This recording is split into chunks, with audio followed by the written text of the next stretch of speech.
जय Hind. Welcome back to विद्यार्थी गुरुकुल। दोस्तों, आज के इस सेशन में हम लोग भाषा और चिंतन से जुड़े जितने भी क्वेश्चन प्रीवियस ईयर के पेपर में पूछे गए हैं उन सभी प्रश्नों को देखेंगे। 2 से 3 क्वेश्चन हर बार शीटेट और DSSB PRT में पूछे जाते हैं। आज के इस सेशन को देखने के बाद यहाँ से जो भी प्रश्न एग्जाम में पूछा जाता है उन प्रश्नों को आप बिल्कुल सही करेंगे। आइए शुरू करते हैं। आज का पहला क्वेश्चन है, बच्चों के भाषाई विकास के लिए जरूरी है कि उनको अधिक से अधिक अपने विचार व्यक्त करने के अवसर देने चाहिए। भाषाई कौशलों के विकास हेतु गतिविधियां आयोजित की जानी चाहिए। लिखना, पढ़ना, बोलना तथा सुनने का अभ्यास करना चाहिए। उपयुक्त सभी। आपसे क्वेश्चन पूछा गया है कि बच्चों के भाषाई विकास के लिए क्या चीज़ ज़रूरी है। इसमें बच्चों को अधिक से अधिक अपने विचारों की अभिव्यक्ति करने का अवसर देना चाहिए। इससे भी बच्चों का भाषा विकास होता है। भाषाई कौशलों हेतु गतिविधियों का आयोजन करना चाहिए। साथ में लिखना, पढ़ना, बोलने और सुनने के अभ्यास करने से भी बच्चों के भाषा का विकास होता है। इस प्रकार इस प्रश्न का जो सही जवाब हो जाएगा वो डी हो जाएगा। भाषा विकास का तात्पर्य ऐसे विकास से है जिसमें बालक अपने विचारों एवं भावों को अभिव्यक्त कर सकें। भाषा विकास के मुख्य सिद्धांत होते हैं, पहला अनुबंधन का सिद्धांत, अनुकरण का सिद्धांत और परिपक्वता का सिद्धांत। ये जो 3 सिद्धांत हैं, अनुबंधन का सिद्धांत, अनुकरण का सिद्धांत और परिपक्वता का सिद्धांत, इन तीनों सिद्धांतों को भाषा विकास का मुख्य सिद्धांत माना जाता है। भाषा विकास का तात्पर्य कि बच्चे अपने भावों और विचारों को अभिव्यक्त कर सकें। जब बच्चे अपने भावों और विचारों को अभिव्यक्त करते हैं तो इससे बच्चों के भाषा विकास में वृद्धि होती है। एक विद्यार्थी कहता है उसका दादा आया है। एक शिक्षक होने के नाते आपकी प्रतिक्रिया होनी चाहिए यदि एक विद्यार्थी यह बोलता है कि उसका दादा आया है। इस प्रकार का सेंटेंस विद्यार्थी द्वारा बोला जाता है। इसे एक शिक्षक होने के नाते इस पे क्या प्रतिक्रिया होनी चाहिए। दादा आया है की जगह दादाजी आए हैं कहना चाहिए। आप अपनी भाषा पर ध्यान दीजिए। अच्छा, आपके दादाजी आए हैं। बच्चे आप सही वाक्य नहीं बोल रहे हैं। यहाँ पे जब एक विद्यार्थी के द्वारा यह सेंटेंस बोला जाता है कि उसका दादा आया है तो एक शिक्षक होने के नाते बच्चे के इस भाषा का सम्मान किया जाना चाहिए। साथ में बच्चे को यह बताना चाहिए कि आपको बोलना है आपके दादाजी आए हैं। इस प्रकार बच्चे अनुकरण के द्वारा सीखते हैं। तो इस प्रकार से इस प्रश्न का सही जवाब सी हो जाएगा। भाषा के अर्जन एवं विकास के लिए सर्वाधिक संवेदनशील अवधि कौन सी है। मध्य बाल्यावस्था, किशोरावस्था, जन्म पूर्व अवधि, प्रारंभिक बाल्यावस्था। तो भाषा के विकास और अर्जन के लिए जो सर्वाधिक संवेदनशील जो अवधि अवस्था मानी जाती है यह प्रारंभिक बाल्यावस्था मानी जाती है। इसलिए इस प्रश्न का सही जवाब डी हो जाएगा। अनुकरण की प्रक्रिया में सर्वप्रथम शिशु अनुकरण करता है व्यंजन वर्णों का, स्वर वर्णों का, स्वर व व्यंजन वर्णों का, शब्दों का। अनुकरण की प्रक्रिया में जब शिशु भाषा का अनुकरण करता है तो सबसे पहले वह शब्दों पर ध्यान देता है। इसलिए इस प्रश्न का सही जवाब डी हो जाएगा। हिंदी अक्षरों को बालक किस उम्र में पहचानने लगते हैं। 3 वर्ष की आयु में, 4 वर्ष की आयु में, 5 वर्ष की आयु में, 6 वर्ष की आयु में। तो हिंदी अक्षरों को बालक जो है 5 वर्ष की आयु में पहचानने लगते हैं। तो इस प्रश्न का सही जवाब सी हो जाएगा। कक्षा 1 में बच्चों की भाषा कौशल का विकास क्रम में होना चाहिए। कक्षा 1 में जो बच्चे का भाषा कौशल होता है इसका विकास क्रम क्या होता है। सुनना, बोलना, पढ़ना, लिखना, लिखना, पढ़ना, सुनना, बोलना, सुनना, लिखना, बोलना, पढ़ना, लिखना, बोलना, पढ़ना, सुनना। तो कक्षा 1 में जो बच्चे के भाषा का जो विकास क्रम होता है यह सुनना, बोलना, पढ़ना और लिखना होता है। इसलिए इस प्रश्न का सही जवाब ए हो जाएगा। इसे याद करने के लिए सुबोपली ट्रिक को याद रखा जाता है। सुबोपली से इसे आसानी से याद रखा जा सकता है। पहले सुनना, फिर बोलना, फिर पढ़ना और उसके बाद लिखना आता है। इस प्रकार से भाषा विकास का जो क्रम होता है वह सुबोपली अर्थात सुनना, बोलना, पढ़ना और लिखना होता है। और भाषा का जो ये चारों जो क्रम है ये चारों अंतः संबंधित होते हैं, सभी एक साथ बच्चे द्वारा सीखा जाता है। भाषा जो है यह एक अर्जित प्रक्रिया है। कई बार सीटेट में पूछा गया है कि भाषा जन्मजात है या अर्जित है, तो भाषा जो है यह एक अर्जित प्रक्रिया है। इसलिए यदि पूछा जाए कि भाषा जन्मजात है या अर्जित है, तो भाषा जो है यह अर्जित होता है। इसे याद रखेंगे, यह सीटेट में डायरेक्ट क्वेश्चन पूछ लिया गया है कई बार। मध्य बाल्यावस्था में भाषा के बजाय अधिक है अहम केंद्रित, समाजीकृत, समाजीकृत अहम केंद्रित, जीववादी, समाजीकृत, परिपक्व, अपरिपक्व। तो मध्य बाल्यावस्था में जो भाषा होता है यह समाजीकृत के बजाय अहम केंद्रित अधिक होता है। इसलिए इस प्रश्न का सही जवाब बी हो जाएगा। भाषा में अर्थ के अध्ययन को इस नाम से जाना जाता है। भाषा में भाषा के अर्थ का जब अध्ययन किया जाता है तो उसे क्या कहा जाता है? Morphology, linguistics, syntax, semantics. तो भाषा के अर्थ का जब अध्ययन किया जाता है तब यह सिमेंटिक्स कहलाता है। इसलिए इस प्रश्न का सही जवाब डी हो जाएगा। जब भाषा का अध्ययन किया जाता है तब वह लिंग्विस्टिक होता है, लेकिन भाषा के अर्थ का जब अध्ययन किया जाएगा तब यह सिमेंटिक्स कहलाएगा। और जब वाक्यों का अध्ययन किया जाता है, शब्दों को मिलाकर वाक्यों की रचना किया जाता है और उसका अध्ययन किया जाता है, तब वह सिंटैक्स कहलाता है। आइए समझते हैं कि भाषा विज्ञान की प्रमुख शाखाएं और उनसे संबंधित शब्द क्या होते हैं। यहाँ से क्वेश्चन एग्जाम में जरूर पूछे जाते हैं। जैसे कि भाषा की ध्वनियों का जब अध्ययन किया जाता है, इनके उच्चारण से संबंधित ध्वनि प्रणाली का जब अध्ययन किया जाता है, तब इसे ध्वनि विज्ञान या फोनेटिक्स कहा जाता है। वहीं पे जब शब्दों की संरचना और उसके निर्माण का अध्ययन किया जाता है, फॉर्मेशन का अध्ययन किया जाता है शब्दों के, तब यह मॉर्फोलॉजी कहलाता है। जब वाक्यों के निर्माण के नियमों और उनके संरचना का अध्ययन किया जाए, जैसे शब्दों का सही क्रम लगाया जाता है वाक्यों में, इसे सिंटैक्स कहा जाता है। और जब शब्दों और वाक्यों के अर्थ का अध्ययन किया जाता है तब यह सिमेंटिक्स कहलाता है। इसी तरह से जो प्रैग्मेटिक्स होता है, यह भाषा के उपयोग और संचार के तरीके का अध्ययन कि लोग प्रभावी ढंग से संवाद करने के लिए भाषा का उपयोग कैसे करते हैं, जब इसका अध्ययन किया जाता है तब यह प्रैग्मेटिक्स या प्रयोग विज्ञान कहलाता है। बच्चा किस उम्र में भाषा की समझ दिखाना शुरू कर देता है? जन्म से ही, 3 महीने पर, 9 महीने पर, 6 महीने पर। तो भाषा की समझ यह बच्चों में 6 महीने पर प्रदर्शित होने लगती है। इसलिए इस प्रश्न का सही जवाब सी हो जाएगा। निम्नलिखित में से कौन एक प्रकार का प्रीलिंग्विस्टिक स्पीच नहीं है? यहाँ पे नहीं है बताना है। प्रीलिंग्विस्टिक स्पीच कौन सी होती है? बच्चों के भाषा के पूर्व की जो भाषा होती है, जिसमें बच्चे साफ साफ अपनी बातों को अभिव्यक्त नहीं कर पाते, बल्कि वो जो है रोने के माध्यम से, किलकिलाने के माध्यम से या कुछ बड़बड़ाने के माध्यम से अपनी अभिव्यक्ति को प्रदर्शित करते हैं, इसे हम प्रीलिंग्विस्टिक कहते हैं। यहाँ पूछा गया है कि प्रीलिंग्विस्टिक स्पीच नहीं है किलकिलाना, बड़बड़ाना, रोना या टेलीग्राफिक भाषण।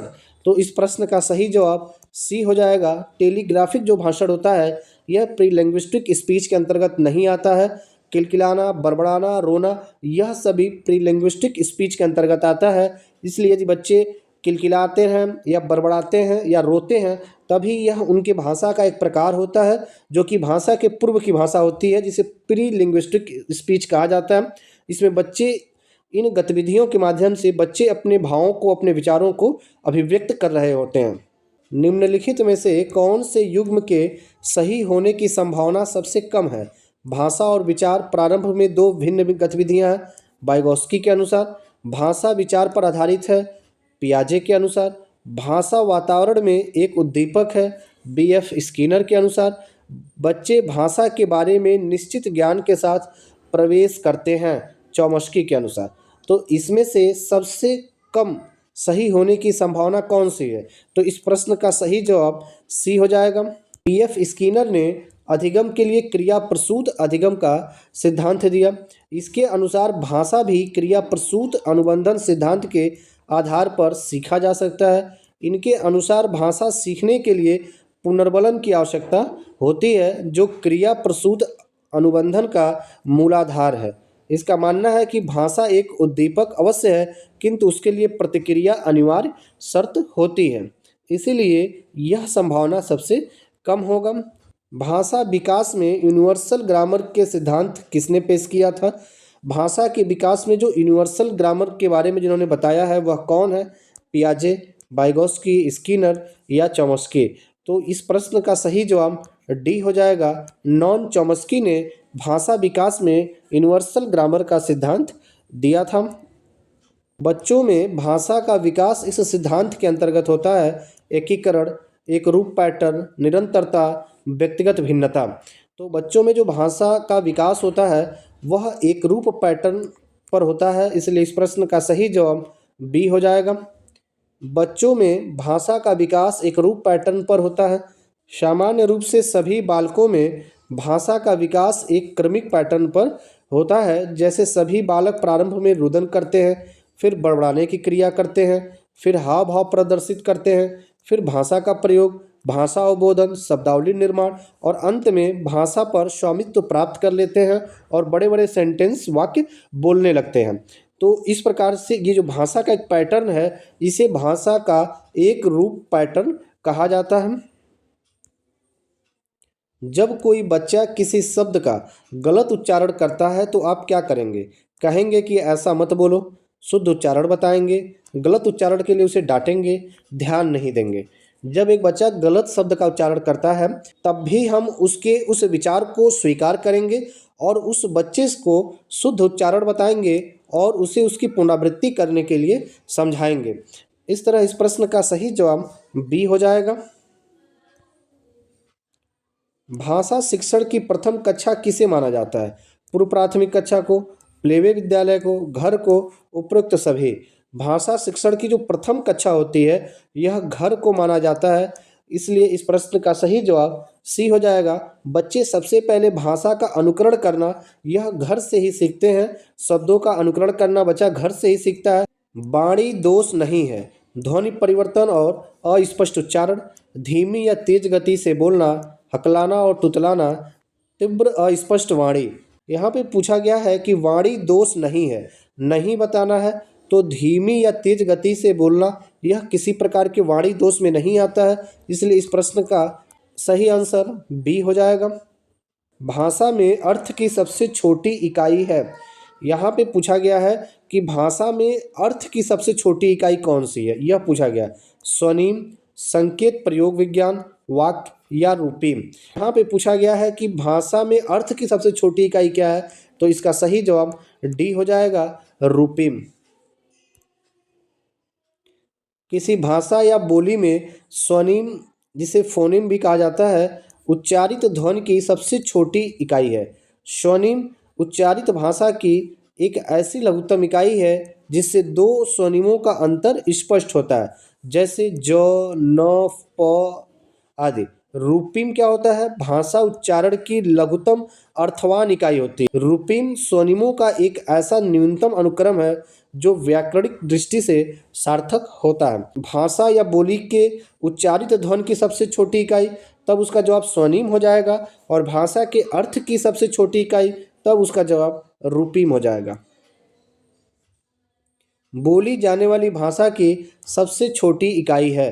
बोली जाने वाली भाषा अर्थात भाषा के उच्चारित ध्वनि की सबसे छोटी इकाई क्या होगी? अर्थ विज्ञान, रूपग्राम, ध्वनिग्राम या वाक्य विन्यास। तो बोली जाने वाली भाषा अर्थात कि भाषा के उच्चारित ध्वनि की जो सबसे छोटी इकाई होगी वह ध्वनिग्राम होगी। इसी को स्वनिम भी कहा जाता है, तो इसलिए इस प्रश्न का सही जवाब सी हो जाएगा, ध्वनिग्राम या स्वनिम। थ, फ, च ध्वनियाँ हैं स्वनिम, रूपीम, लेखिम, शब्दिम। थ, फ, च यह स्वनिम ध्वनियाँ हैं, इसलिए इस प्रश्न का सही जवाब ए हो जाएगा। जब सोचने की प्रक्रिया किसी भाषा द्वारा प्रभावित होती है तो ऐसी स्थिति को कहते हैं संस्कृत प्रभावित, भाषा निर्धारित, संज्ञानात्मक पक्ष, सामाजिक भाषाई उद्धृत। जब सोचने की प्रक्रिया किसी भाषा द्वारा प्रभावित होता है तब इसे भाषा निर्धारित कहा जाता है, इसलिए इस प्रश्न का सही जवाब बी हो जाएगा। चिंतन अनिवार्य रूप से एक संज्ञानात्मक गतिविधि, मनोगतिक प्रक्रिया, मनोवैज्ञानिक परिघटना या भावात्मक व्यवहार है। तो चिंतन प्रक्रिया अनिवार्य रूप से एक संज्ञानात्मक गतिविधि है, इसलिए इस प्रश्न का सही जवाब ए हो जाएगा। एक विद्यार्थी एक प्रकरण में मुख्य बिंदुओं को रेखांकित करती है, उसका एक दृश्यात्मक प्रस्तुतिकरण बनाती है तथा प्रकरण की समाप्ति पर अपने दिमाग में उत्पन्न होने वाले प्रश्नों को प्रस्तुत करती है कि वह विचारों के संगठन के द्वारा अपने चिंतन को निर्देशित करने की कोशिश कर रही है, अनुरक्षण पूर्वाभ्यास की रणनीति का प्रयोग करने की कोशिश कर रही है, प्रेक्षण अधिगम सुनिश्चित कर रही है, केंद्र बिंदु की विधि का प्रयोग करने की कोशिश कर रही है। इस प्रश्न का जो सही जवाब होगा वह ए हो जाएगा। वह विचारों के संगठन के द्वारा अपने चिंतन को निर्देशित करने की कोशिश कर रही है। एक बच्ची कहती है धूप में कपड़े जल्दी सूख जाते हैं। वह किस प्रकार के समझ को प्रदर्शित कर रही है? प्रतीकात्मक विचार, अहम केंद्रित चिंतन, कार्य कारण, विपर्य चिंतन। जब एक बच्ची कहती है कि धूप में कपड़े जल्दी सूख जाते हैं तो वह किस प्रकार की समझ को प्रदर्शित कर रही है? वह कार्य कारण को प्रदर्शित कर रही है, इसलिए इस प्रश्न का सही जवाब सी हो जाएगा। सीटेट में ऐसे प्रश्न हमेशा पूछे जाते हैं। प्रवाहपूर्णता, व्याख्या, मौलिकता और लचीलापन के साथ संबंधित तत्व है प्रतिभा, गुण, अपसारी चिंतन या त्वरण। जहाँ पे प्रवाहपूर्णता, व्याख्या, मौलिकता और लचीलापन हो, इसे हम अपसारी चिंतन कहते हैं, तो इसलिए इस प्रश्न का सही जवाब सी हो जाएगा। निम्नलिखित में से कौन सा सृजनात्मकता से संबंधित है? अपसारी चिंतन, अभिसारी चिंतन, सांवेगिक चिंतन, अहमवादी चिंतन। तो सृजनात्मकता चिंतन जो होता है, सृजनात्मकता से जुड़ा हुआ जो चिंतन होता है यह अपसारी चिंतन होता है। इस प्रश्न का सही जवाब ए हो जाएगा। आउट ऑफ द बॉक्स चिंतन किससे संबंधित है? आउट ऑफ द बॉक्स जो चिंतन होता है यह किससे संबंधित है? अनुकूल चिंतन, स्मृति आधारित प्रश्न, अपसारी चिंतन या अभिसारी चिंतन। आउट ऑफ द बॉक्स इसे हम अपसारी चिंतन कहते हैं। इस प्रश्न का सही जवाब सी हो जाएगा। वहीं पे जब पूछा जाएगा कि इन ऑफ द बॉक्स, तो इन ऑफ द बॉक्स जो होता है यह जो है अभिसारी चिंतन से संबंधित होता है, लेकिन यहाँ पे पूछा गया है आउट ऑफ द बॉक्स, तो यह अपसारी चिंतन से संबंधित होगा। निगमनात्मक तर्क में शामिल है विशिष्ट से सामान्य की ओर तर्क, ज्ञान का सक्रिय निर्माण और पुनर्निर्माण, अन्वेषण परक सीखना और स्वतः खोज परक संबंधी पद्धतियाँ, सामान्य से विशिष्ट की ओर तर्क। तो निगमनात्मक जो तर्क होता है यह सामान्य से विशिष्ट की ओर होता है। इस प्रश्न का सही जवाब डी हो जाएगा। शिक्षक बच्चों की जटिल अवधारणाओं की समझ को किस प्रकार सहज कर सकते हैं? बार बार यांत्रिक अभ्यास के द्वारा, अन्वेषण एवं परिचर्चा के लिए अवसर उपलब्ध करके, एक व्याख्यान दे करके, प्रतियोगितात्मक अवसरों की व्यवस्था करके। शिक्षक जटिल अवधारणाओं को समझाने के लिए बच्चों को अन्वेषण एवं परिचर्चा के लिए अवसर उपलब्ध करा करके वह इस प्रक्रिया को सहज कर सकते हैं, इसलिए इस प्रश्न का सही जवाब बी हो जाएगा। आपकी कक्षा में बच्चों को उनकी अवधारणाओं को बदलने में आप किस प्रकार सहायता करेंगे? बच्चों को सूचनाएं लिखाकर उन्हें याद करने को कहकर, यदि बच्चों की अवधारणाएं गलत हो तो उन्हें दंड देकर, तथ्यात्मक जानकारी देकर, अवधारणाओं के बारे में बच्चों को अपनी समझ को व्यक्त करने का अवसर देकर। तो यहाँ पे यदि बच्चों को कक्षा में अवधारणाओं को बदलने के लिए अगर उनकी सहायता करना है तो उस अवधारणाओं के बारे में बच्चों को अपनी समझ को व्यक्त करने का अवसर दे करके ही हम जो है ऐसी अवधारणाओं पे चर्चा करा करके ही हम उसे बदल सकते हैं। इसलिए इस प्रश्न का सही जवाब डी हो जाएगा। एक बच्चा खिड़की के सामने से एक कौवे को उड़ता हुआ देखता है और कहता है एक पक्षी। इससे बच्चे के विचार के बारे में क्या पता चलता है? बच्चे की स्मृतियां पहले से भंडारित होती हैं, बच्चे में पक्षी का प्रत्यय विकसित हो चुका है, बच्चे ने अपने अनुभव बताने के लिए भाषा के कुछ उपकरणों का विकास कर लिया है। यदि एक कौवे को उड़ता हुआ बच्चा देखता है और उसे कौवा न बोल के एक पक्षी कहता है, इसका तात्पर्य है कि बच्चे में पक्षी का प्रत्यय विकसित हो चुका है, इसलिए यह बी सही है। बच्चे अपने अनुभव को बताने के लिए वह भाषा के कुछ उपकरण का प्रयोग ज़रूर कर रहा है, तभी तो वह एक पक्षी बता रहा है, इसलिए यह भी सही है। इसलिए इसका सही जवाब ए हो जाएगा, बी और सी दोनों। विद्यार्थियों में संप्रत्यात्मक विकास को प्रोत्साहन देने के लिए निम्नलिखित में से कौन सी विधि सबसे प्रभावी है? पुराने प्रत्ययों में से किसी संदर्भ के बिना नए प्रत्ययों को अपने आप समझा जाना चाहिए। याद करने के लिए कहकर विद्यार्थियों के गलत विचारों को सही विचारों में बदलना। विद्यार्थियों को बहुत से उदाहरण देना और उन्हें तर्क शक्ति का उपयोग करने के लिए प्रोत्साहित करना। जब तक विद्यार्थियों में वांछित संप्रत्यात्मक परिवर्तन न हो जाए तब तक दंड का उपयोग करना।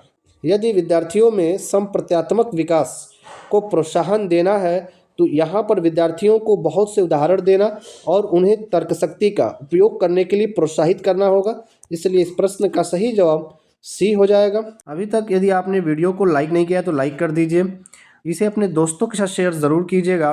ऐसे रेगुलर सेशन से जुड़ने के लिए चैनल को सब्सक्राइब जरूर कीजिए।